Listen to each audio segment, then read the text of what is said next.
嗨，大家好，我是南岩，欢迎来到科技美学的直播间。那今天一起来看的是刚刚在全球首发的索尼的 Xperia One Mark IV。哦，说是开箱啊，不过呢，目前还是国际版本的一个工程机，未来呢还要等一段时间，国内才会正式的发布，可能最终和国内版略有差别。我们先看一下外观，你看这个大概的形状，其实就和目前市面上的大多数手机是很不一样的，它非常的修长。没错，这是一块21:9荧幕的手机啊，超宽荧幕。我们作为比较，拿大家比较熟悉的一个外形 ，iPhone 13 Pro Max。这两台机器呢都是硬朗的设计，但是呢，它们的身材比例是有很大的差别的。接下来我们看一看屏幕。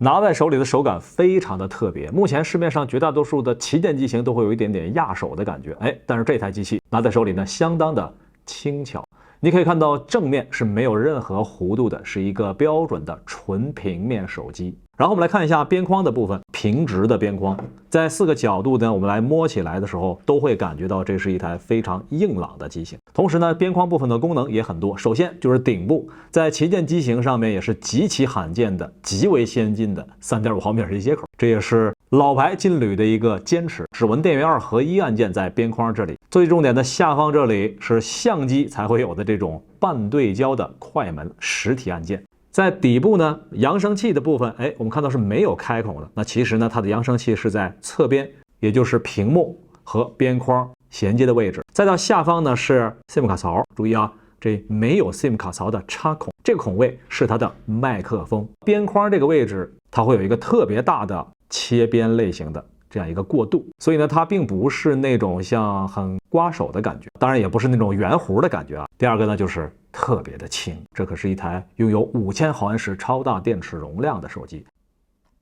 你没看错，只有185克。我们来看背面这里啊，那么下方在镜头部分啊，除了主摄之外，下方还有一枚潜望镜式的镜头组。之前测试过的潜望镜组来说，那么这台机器呢还能获得如此轻的一个重量，确实有点黑科技的感觉。这个边框部分天线条带啊，摸起来的话呢，冰冰凉，这是一个完完全全的金属边框手机。所以呢，从工艺制造方面，那么这台机器呢可以说是目前独树一帜的。我们看到它的镜头凸起部分呢也很小。至于机身强度方面呢，正反面都是大猩猩的 Victus 玻璃，而且呢背面采用了这种 AG 磨砂纹理啊，所以呢对于指纹有不错的抑制。除此之外呢，还有索尼的看家本领啊，那就是 IP68 级别的防尘防水。好，那看到这里外观部分，大家可以打一个分数啊，满分10分，你打几分呢？好，来开机看一看这块屏幕，索尼的 logo 啊，我看到这儿有点错觉，好像打开索尼电视的感觉。Xperia， 坦白讲，它的屏占比呢不会特别的高啊，因为呢它的上下边框采用的是对称式的设计，在对称的上方这里呢是有镜头，在下方这里呢是有比较大的扬声器的区。居中的部分你可以看到这两边啊是有明显的这种小的耳角啊，当然内外耳角呢并不相同。那么整体呢遵循了一个有点外边稍稍圆滑，内边呢是比较方正的这样一个设计。这块屏幕呢拥有全球唯一的4K 120赫兹的这样一个配置，从细腻的角度来说，是整个手机市场里面的唯一的最强的，你也没有第二个选择。这边的排列呢也是标准的钻石类型排列，整个屏幕呢观感啊是非常顺滑的，同时呢在字体边缘也是相当锐利。不知道大家有没有这种晚上躺在床上看书的习惯啊？我先说啊，这个习惯不太好，斜躺着看着文字，这个时候你确实是可以看到屏幕上面小说文字里边有大量的这种字体边缘的颗粒，但是这台机器啊完全没有，不论你贴得多近，字体边缘仍旧是非常顺滑的。看完画面，我们再来听一下声音。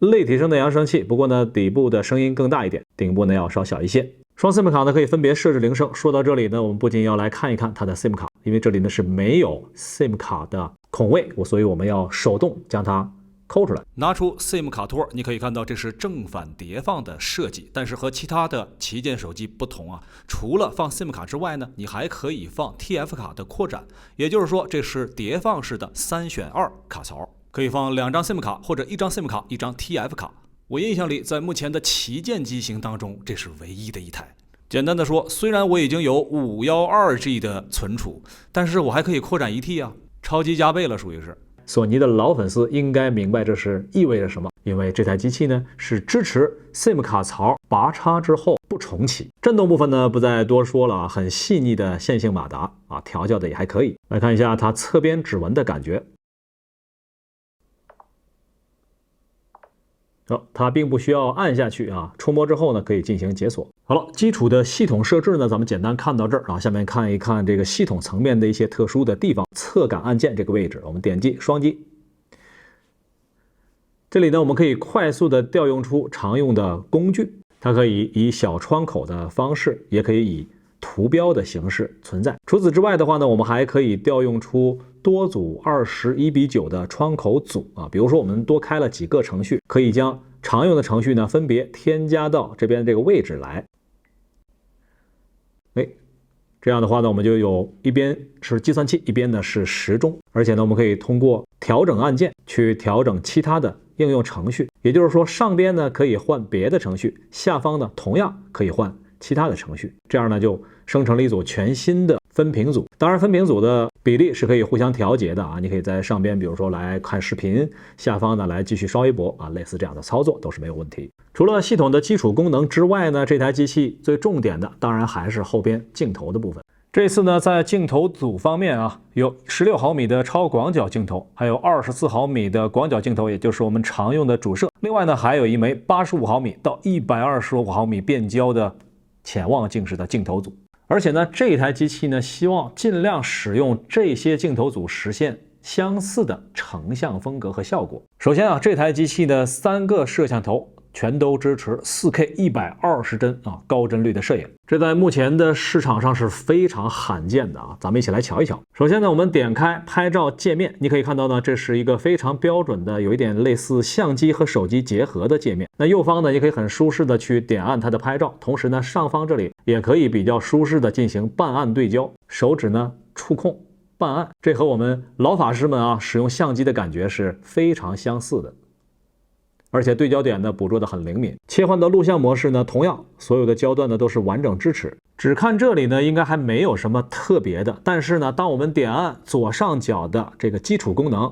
你就会发现这边开始出现了转盘调节。这里呢有自动、有 P 档、S 档、手动挡以及快门优先等等。那这些呢，是不是很多喜欢玩摄影的用户啊就非常熟悉了？整个这个菜单风格呢，就和索尼相机的风格是别无二致，口说无凭啊，咱们直接拿索尼的相机来做比照。这一台呢是索尼最新的A7M4，那这台机器呢也是非常的热门啊。首先你可以看到 A7M4 的上方的模式转盘，这里自动挡、P 档、A 档、S 档啊，手动挡一系列的档位和这边，而且你拨动档位的时候呢，机身有一个很细腻的震动啊，就好像你真的在拨动这个实体的转盘的感觉是一样的。简单来说，如果呢你原本就是索尼相机的用户，那么对于这个界面呢可以说是非常的熟悉，而且呢在拍照界面当中也有很多针对摄影师的功能啊，比如说我们看实时的水平仪，更加符合相机操控直觉的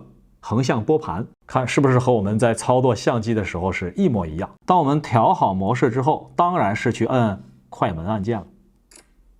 对吧？除了和相机极其接近的操作界面之外呢，还有我们之前已经介绍过的视频大师和电影大师这2档。那么他们呢是专门针对视频用户。我们点开视频大师，在这个界面下呢，你可以非常详细的去调节视频拍摄的参数，而且呢可以针对手动的调节它所有的远近对焦，非常细腻的去调节对焦点。这次索尼微单手机当中的视频大师啊，可以进行非常精细化的操作，而自动追焦功能呢，同样非常的人性化啊。即便说我们的拍摄主体啊已经远离中心啊，甚至来到画面外，它仍旧能够完美的进行追焦，不会出现你拍摄你的女朋友，结果对到别人身上的情况。包括一些极端复杂的场景啊，快速运动的人体，以及包括遮挡的画面都没问题。和很多凑数镜头的手机不同啊，这次索尼的微单手机3枚镜头全都支持 4K 120帧的高清拍摄，而且呢，我们在切换镜头的时候呢，画质和颜色方面并没有变化或者损失，整体的均一性保持得非常好。索尼相机的用户啊，对于屏幕显示的效果其实都有比较高的一个期望啊，没错，这台机器就可以满足你。那么首先呢，这一次呢，它是内置有和索尼相机独家的有线连接的这样一个方式啊，当然你也可以无线连接啊，但有线连接的话呢更加的方便。我们采用双 C 口连接之后呢，它就可以直接的成为它的显示屏，而且呢，在串流直播的时候，我们在户外的时候啊，咱们给大家展示一下。很多和我一样的颜值主播都有这样的困扰，使用官方的直播软件啊，只能调用主镜头，很多的画面无法精细的控制。但是现在呢，索尼的全新的旗舰机型当中新增了连接到直播平台后台的推流功能。你可以看到，我们现在可以把直播的画面呢连接到手机所有的镜头里面，可以非常精细的去控制我们的对焦也好啊，焦段也好啊，远近也好，都非常的方便，并且在画质方面呢，也远远超过了原始的单一镜头的方式。那这台 A7M4 再搭配上这一台索尼的 Xperia One Mark IV， 就组成了目前最强的 4K 120赫兹